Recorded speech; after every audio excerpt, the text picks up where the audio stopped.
boys are good tasting. People say run, don't walk away. She's sweet but a psycho, a little bit psycho. Like she's screaming, my mama.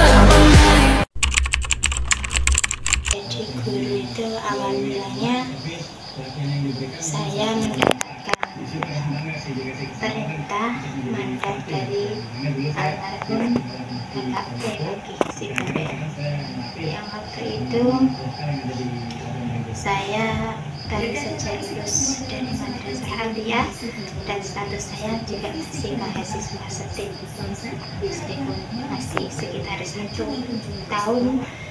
Saya diminta oleh Bapak Pake untuk membantu di Madrasah Al-Muslihun waktu itu. Ya waktu itu mungkin awalnya saya belum siap karena kan masih baru ya, masih belum lama jadi mahasiswa.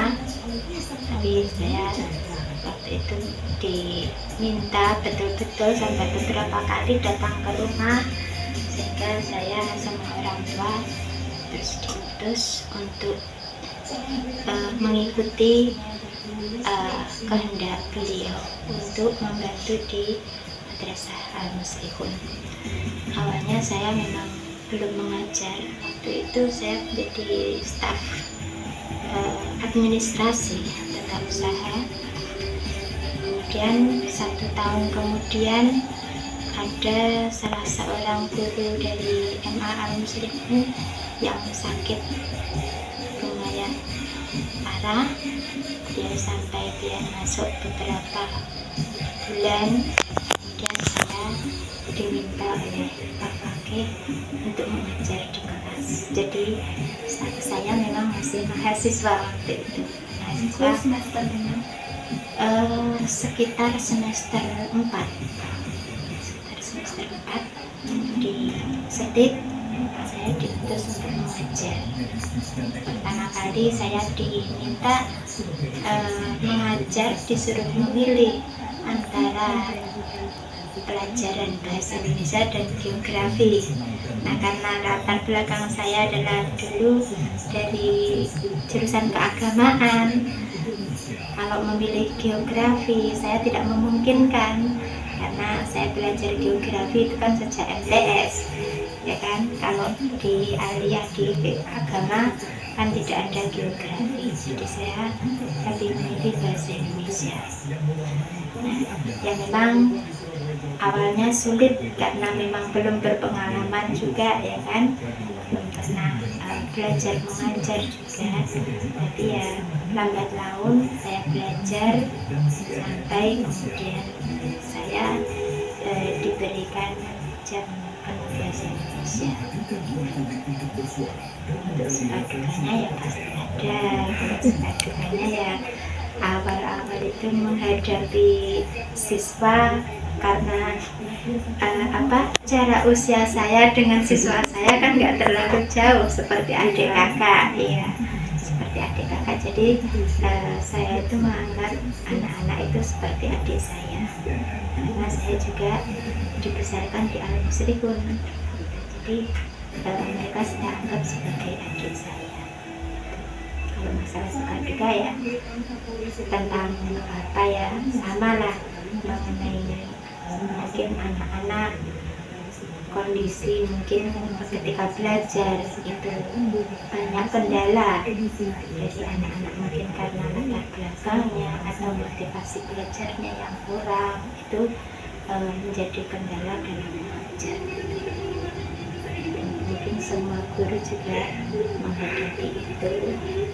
Meski saya belum berpengalaman, jadi saya berusaha mencari kira-kira apa sih yang bisa memotivasi anak-anak untuk supaya belajar itu kira-kira apa. Dengan berbagai macam cara, kalau mengikuti metode-metode belajar yang mungkin dicanangkan oleh pemerintah itu belum sesuai untuk kondisi siswa di sini. Di metode-metode yang ada itu mungkin bisa diterapkan, tapi sedikit yang bisa diterapkan, tidak semuanya. Pendidikan alus dengan nilai MI yang Saya mulai pendidikan di Al-Muslimun itu dari yang paling dasar. Dulu ada TK Al-Hidayah, itu juga di bawah nama Al-Muslimun. Jadi saya sejak TK, kemudian di MI, kuliah, sampai kuliah, sampai mengajar juga di Al-Muslimun. Jadi mungkin saya itu alumni paling panjang. Alumni paling panjang pertama, mungkin setelah saya mungkin ada generasi lagi. sing di antara guru-guru itu sing seangkatan yang jenengan itu antara saya yang Agus itu Tidak ada siswa Al-Muslimun seangkatan saya, tidak ada. Bahkan waktu itu yang lulusan Al-Muslimun yang melanjutkan kuliah itu cuma saya. Iya, dari jurusan yang ada waktu itu, jurusan IPS sama jurusan agama, itu cuma saya yang melanjutkan ke perguruan tinggi. Sudah berapa lama jenengan jadi guru? Kalau menjadi gurunya itu, kalau secara administratif itu terhitung sejak tahun 2000 dari SK-nya. Tapi sebenarnya saya di situ memang saya diminta tahun 2000 itu